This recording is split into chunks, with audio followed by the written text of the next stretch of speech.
سب سے بوڑھے سوداگر نے غور سے سنا، پھر اس کی طرف دیکھتے ہوئے کہا، ٹھیک ہے، ہم تمہیں اپنے ساتھ لے چلیں گے، اب آؤ بیٹھو اور ہمارے ساتھ کھاؤ پیو۔ سوار بیٹھ گیا اور ان کے ساتھ خوردنوش میں شریک ہو گیا۔ دسترخوان قسم قسم کے لذیذ کھانوں سے بھرا پڑا تھا۔ اس نے خوب سیر ہو کر کھایا۔ سب کھانے سے فارغ ہو چکے تو حبشی غلاموں نے دسترخوان سمیٹ کر خوشبودار تمباکو کے تازہ دم حقے اور ترکی مشروبات کے صراحیاں سامنے سجا دیں۔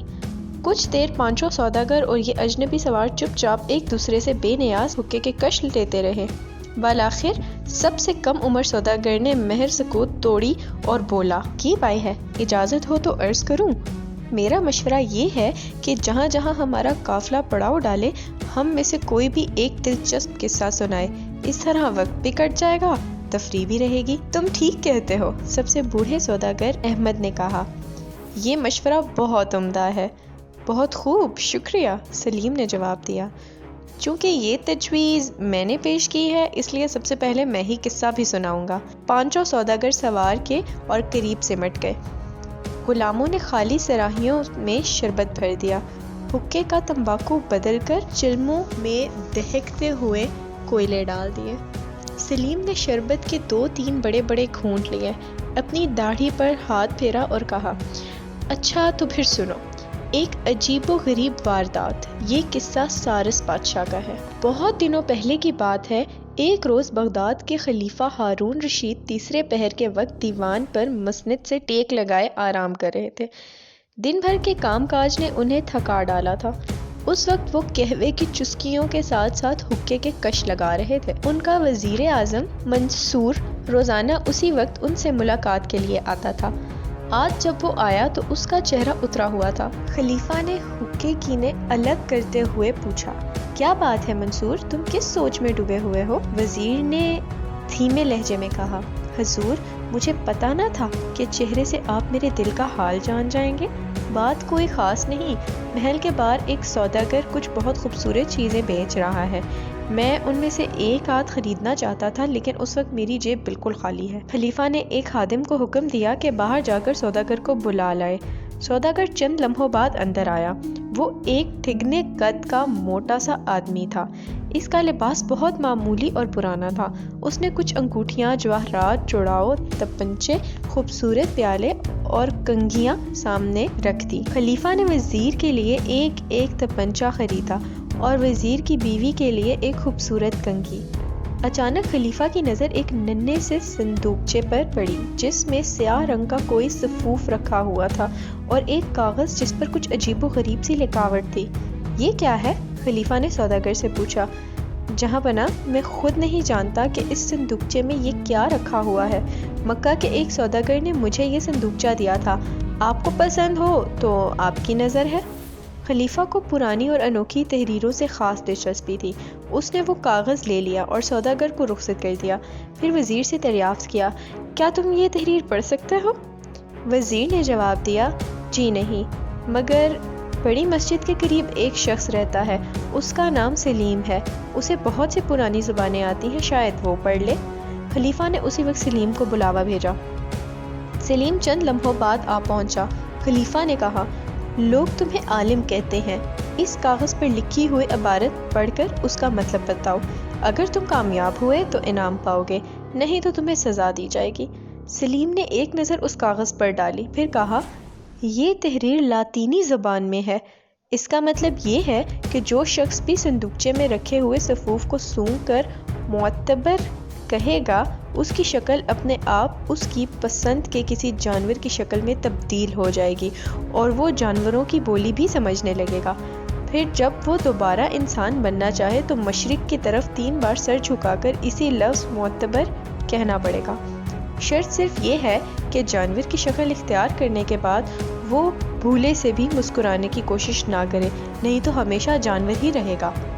سلیم کی خاموشی ہوتے ہی خلیفہ نے بہت پرجوش انداز میں اس کو شاباشی دی، اسے انعام و اکرام بھی دیا اور اس سے یہ عہد کروایا کہ وہ کسی کے سامنے اس بات کا کوئی تذکرہ نہیں کرے گا۔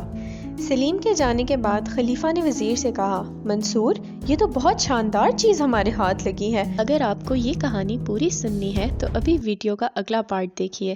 چینل کو سبسکرائب بھی کرنا ہے تاکہ میں اور بھی ایسی ویڈیو لاتی رہوں آپ کے لیے۔ شکریہ۔